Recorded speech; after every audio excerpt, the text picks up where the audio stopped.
قرآن مجید کا مطالعہ کرتے وقت آپ نے نوٹ کیا ہوگا کہ بعض اوقات کچھ الفاظ کے آخر میں دو زبر یا دو زیر یا دو پیش ہوتے ہیں جن کو تنوین کہتے ہیں، اور کچھ الفاظ ایسے ہوتے ہیں جن کے شروع میں ال لگا ہوتا ہے، الف لام ال، جیسے کتابن کے آخر میں تنوین ہے، دو پیش ہیں، اور الکتابو کے شروع میں ال ہے۔ سوال یہ ہے کہ یہ جو تنوین ہے یا یہ جو ال ہے،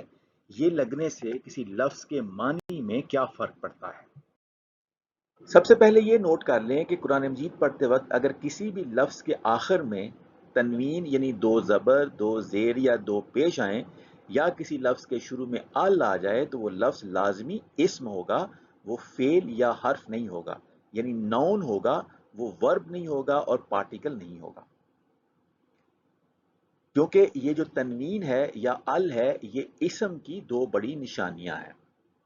یاد رہے کہ ایسے الفاظ بھی قرآن مجید میں آئیں گے جن میں تنوین اور ال دونوں نہیں ہوں گے، لیکن ہو سکتا ہے وہ بھی اسم ہو، کیونکہ تنوین اور ال کے علاوہ بھی اسم ہوتے ہیں، لیکن اگر کوئی تنوین آ جائے یا ال آ جائے تو وہ لفظ تو لازماً اسم ہوگا۔ ایک اور بات نوٹ کرنے والی ہے کہ اگر کسی لفظ کے آخر میں تنوین آئے تو اس کے شروع میں ال نہیں آ سکتا، اور اگر کسی لفظ کے شروع میں ال آئے تو اس کے آخر میں تنوین نہیں آ سکتی۔ تو کتابن کے آخر میں تنوین ہے، اور الکتابو کے شروع میں ال ہے لیکن آخر میں تنوین نہیں ہے، صرف ایک پیش ہے۔ تو تنوین اور ال دونوں اکٹھے ایک لفظ پہ نہیں آ سکتے، کیونکہ یا کوئی لفظ جو اسم ہے وہ یا نکرہ ہوگا یا معرفہ ہوگا۔ اب یہ جو تنوین ہے، دو زبر یا دو زیر یا دو پیش، یہ اس میں نکرہ کی نشانی ہوتی ہے، اور کسی لفظ کے شروع میں جو ال آتا ہے یہ اس میں معرفہ کی نشانی ہوتی ہے۔ اس میں نکرہ ہوتا ہے انڈیفینٹ ناؤن، یعنی کسی عام شخص، عام جگہ یا عام چیز کا نام، یا کسی شخص جگہ یا چیز کا عام نام یا کامن نام، اور جو ال ہے وہ نشانی ہوتی ہے اس میں معرفہ کی، اور اس میں معرفہ ہوتا ہے کوئی خاص شخص، خاص جگہ یا خاص چیز کا نام۔ تو جب ہم کتابن کہیں گے تو اس کا ترجمہ عام طور پہ کیا جائے گا ایک کتاب یا کوئی کتاب، یعنی کوئی خاص کتاب اس سے مراد نہیں ہوگی، اور اگر الکتاب ہو اس کا مطلب ہوگا یہ کسی خاص کتاب کی بات ہو رہی ہے۔ مثال کے طور پہ سورۃ البقرہ کی آیت نمبر 53 میں آیا ہے کہ وَإِذْ آتَيْنَا مُوسَى الْكِتَابَ، اور جب ہم نے عطا کی موسیٰ کو الکتاب، یعنی ایک خاص کتاب جس میں اللہ تعالیٰ کی ہدایت تھی۔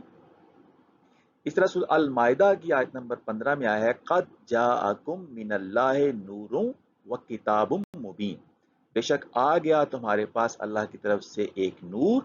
اور ایک کتاب مبین۔ یہاں کتابن کے آخر میں تنوین ہے تو یہاں ترجمہ ایک کتاب کا کر دیا گیا ہے۔